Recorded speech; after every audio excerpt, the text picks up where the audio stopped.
अस्सलाम वालेकुम स्टूडेंट्स। आज हम जैसे कि मैंने आपसे कहा था कि हम इंडेक्स नंबर से स्टार्ट करेंगे।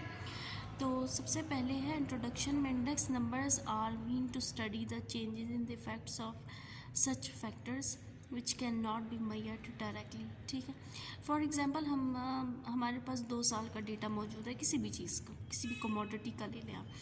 अगर वो हमारे पास डेटा, अब हम ये चाह रहे हैं कि हम तीसरे साल, आने वाले साल का डेटा मालूम करें, तो हम इन 2 सालों को की वैल्यूज़ को यूज़ करते हुए हम फ्यूचर वैल्यू भी निकाल सकते हैं। ठीक है, मतलब फॉर एग्जांपल आपके पास 2 साल का डेटा है, एक वैल्यू है 250 और दूसरी वैल्यू 360।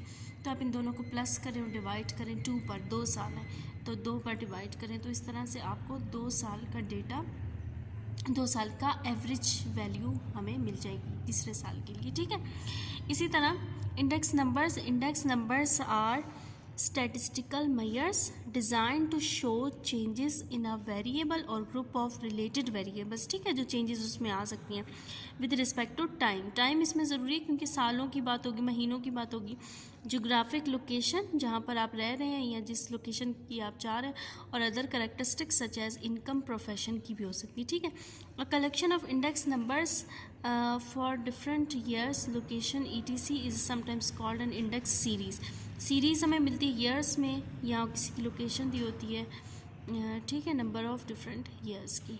सही,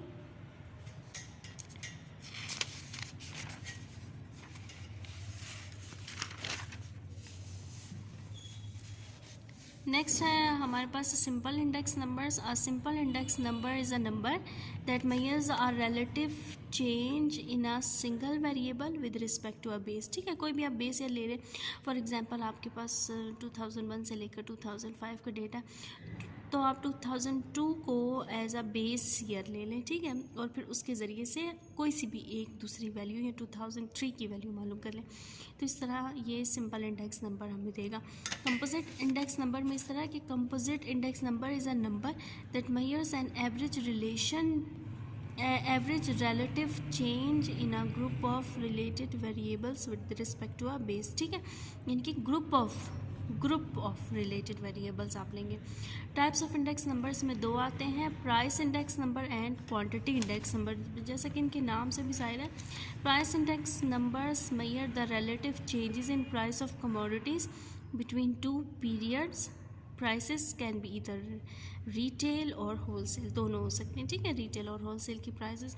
तो प्राइस में हम प्राइस की बात करेंगे प्राइस इंडेक्स नंबर में, और क्वांटिटी इंडेक्स नंबर में these index numbers are constructed to measure changes in the physical quantity of goods produced, consumed और सोल्ड ऑफ एन आइटम और अ ग्रुप ऑफ आइटम्स। ठीक है, क्वांटिटी किसी चीज़ की बात हो रही है ना, यानी जो आप चीज़ बेचना चाहते हैं या बेच चुके हैं या वो आपके पास मौजूद है इस टाइम पर। ठीक है, कोई सा भी आइटम। ठीक है, उसके बाद जो आपके सिलेबस में है वो है main steps to construct price index numbers. ठीक है, पहला है the first and the most important step in the construction of index number is to decide the object of making the index numbers of prices. मतलब आप कौन सा object decide करते हैं, आपको कौन सी चीज़ चाहिए जिस पर आप स्टडी करेंगे। द प्राइसेस में भी रिटेल और होलसेल। ठीक है, कोई भी हो सकती है। The index numbers of retail prices are called the consumer price index, भी इसको कहते हैं CPI numbers, and if the wholesale prices are taken into consideration the index numbers are called the wholesale price index numbers। ठीक है, इसी तरह जो है रिटेल प्राइसेस का भी इसी तरह हो गया। आपके पास डेटा आ गया, ऑब्जेक्ट आपने सेलेक्ट कर लिया, सिलेक्शन ऑफ कमोडिटीज़, अभी कौन सी कमोडिटी आप उसमें लेंगे।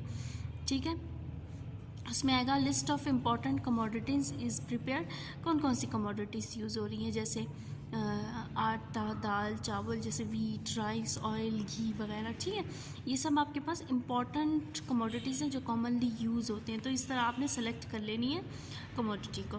कलेक्शन ऑफ प्राइस डेटा, यहाँ the most important and difficult step is the collection of prices. ठीक है, मतलब आपको आप हर चीज़ की प्राइस मालूम करनी है और उसके बाद उसको स्टडी करना है। The prices are to be taken from the field. For retail price index numbers, retail prices are needed.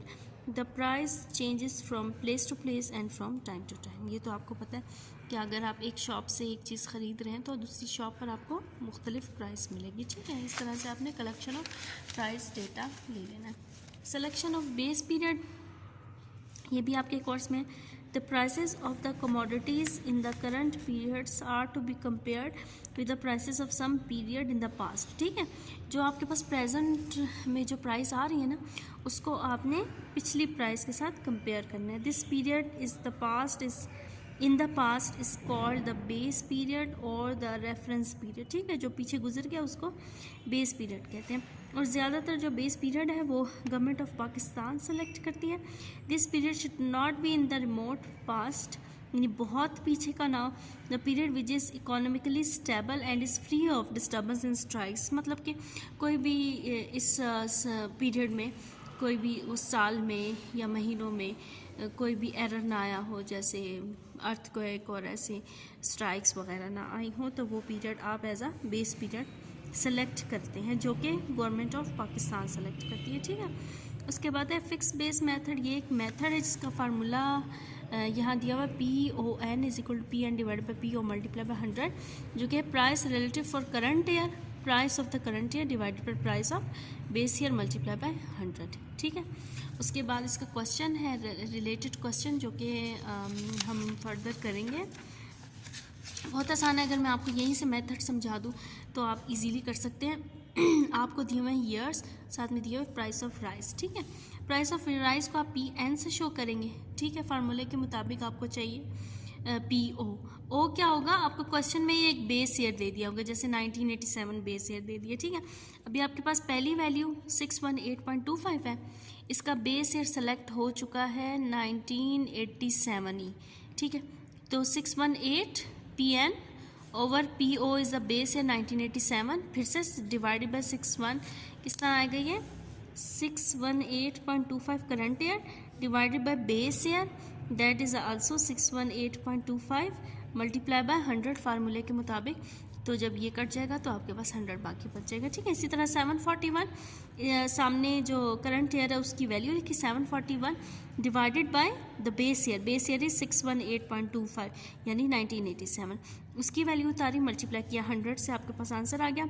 उसके बाद current year divided by base year multiply by 100, और इस तरह से आपने सारी वैल्यूज़ निकाल लेनी है। बहुत आसान तरीका ये जो फिक्स्ड बेस मेथड का है, ठीक है। उसके बाद आता है चेन बेस मेथड। से चेन बेस मेथड में आता है, in this method there is no fixed base period, they are immediately preceding the one for which price index have to be calculated is assumed as the base year, ठीक है। आपने पहली value कोई base year, for example पहली value ये आपके पास base year है, और आपने इस तरह से चेन की तरह नीचे की तरफ जाना है। कैसे, जैसे अभी यहाँ से स्टार्ट हो रहा है 1987 से स्टार्ट हो रहा है, ठीक है।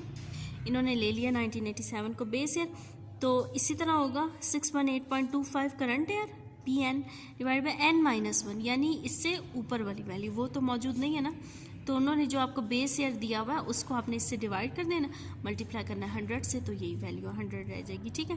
वो दोनों वैल्यू कट जाएंगी। 741 में कैसा होगा, 741 current year divided by chain year है PN-1, PN-1 मतलब इसके ऊपर वाली वैल्यू, इसके ऊपर वाली वैल्यू को इससे डिवाइड कर दिया, ठीक है। बेस ईयर हमने इसलिए सेलेक्ट किया था कि हमारे पास कोई ऐसी वैल्यू नहीं थी जो इसके ऊपर मौजूद हो, तो हमने इस वैल्यू को ही बेस ईयर बना दिया। उसके बाद 749 current year divided by chain year आपके पास 741 वाला आ रहा है, ऊपर वाला, ठीक है। इसी तरह मल्टीप्लाई बाय 100, फिर उसके बाद है 789 और उससे ऊपर वाली वैल्यू आ रही है 749, तो उससे डिवाइड होगी मल्टीप्लाई बाय 100, और इस तरह आपने सारी वैल्यूज़ निकाल लेनी और फार्मूले में पुट कर देनी है, ठीक है। Thank you so much.